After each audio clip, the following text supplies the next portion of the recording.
క్రీస్తునందున్న ప్రియులకు ప్రేమతో వందనాలు తెలియజేయుచున్నాను. ఏప్రిల్ నెల 1వ తేదీ 2025. ఈరోజు దావీదు గారి ద్వారా దేవుడు మనకు చేస్తున్న వాగ్దానం ఏమిటనగా, కీర్తనల గ్రంథము 34వ కీర్తన 17వ చరణం. నీతిమంతులు మొరపెట్టగా యెహోవా ఆలకించును, వారి శ్రమలన్నిటిలో నుండి వారిని విడిపించును. ఆమేన్. నా ప్రియమైన సహోదరి సహోదరులారా, ఈ లోకంలో జీవిస్తున్న మనము ఎంత నీతిగా, ఎంత నిజాయితీగా, ఎంత మంచి ప్రవర్తన కలిగి, ఎంత పరిశుద్ధమైన జీవితాన్ని జీవిస్తామో అన్ని శ్రమలను, అన్ని బాధలను, అన్ని నిందలను, అన్ని అవమానములను ఎదుర్కోవలసి ఉంటుంది. బైబిల్ ఇలాగూ సెలవిస్తుంది, నీతిమంతునికి కలుగు ఆపదలు అనేకములు అని. అవును ప్రియులారా, మనము మంచిగా ఉంటే ఈ లోకము మనల్ని ఓర్చదు.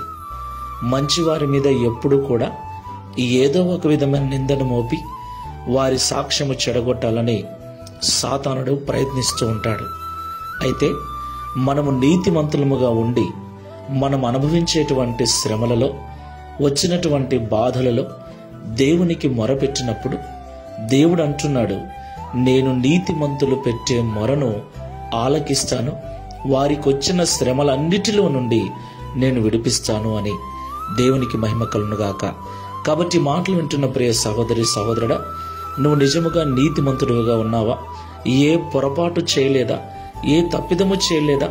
అన్యాయముగా నిందలు, అన్యాయముగా బాధలు, అన్యాయముగా నువ్వు అవమానాలు అనుభవిస్తూ ఉంటే భయపడొద్దు.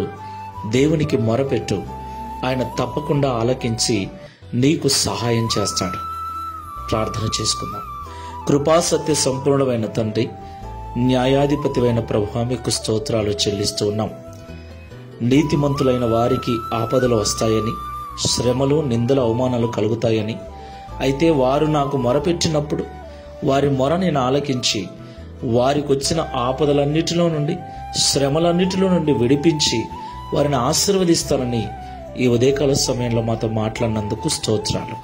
ప్రియ తండ్రి, ఈ ప్రార్థనలో ఏకీభవిస్తున్న వారిలో ఎలాంటి తప్పు లేకపోయినా, ఎలాంటి పొరపాటు లేకపోయినా, ఎలాంటి పాపము లేకపోయినా, ఎవరికి ఎలాంటి అన్యాయము చేయకపోయినా అన్యాయముగా నిందించబడుచు, బాధించబడుచు, శ్రమను అనుభవిస్తున్న బిడ్డలు ఉన్నట్లయితే, దేవా, నేను ఏ తప్పు చేయకపోయినా నాకెందుకు ఈ బాధలని నీ సన్నిధిలో మొరపెడుతూ ఉంటే నిశ్చయముగా వారి మొరను ఆలకించి వారిని విడిపించి వారికి కావలసిన ఈవులను అనుగ్రహించి తద్వారా ఈ దిన వాగ్దానమును మా అందరి జీవితంలో నెరవేర్చి మీ నామమును మహిమపరచుకునమని, గడిచిన మాసమంతయు కాపాడిన మీ కృపను ఈ ఏప్రిల్ మాసం అంతా కూడా మాకు తోడుగా ఉంచి నడిపించమని యేసు నామములో ప్రార్థిస్తున్నాము తండ్రి.